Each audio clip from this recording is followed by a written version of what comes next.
the lake connects with the sky. The water connects with the air. Little light drops of water get out of the surface of the lake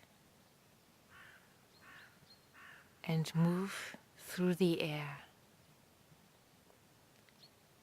Isn't it fascinating?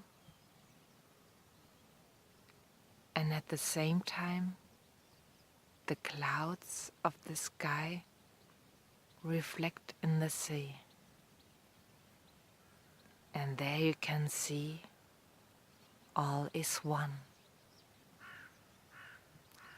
Everything works together and harmonizes together.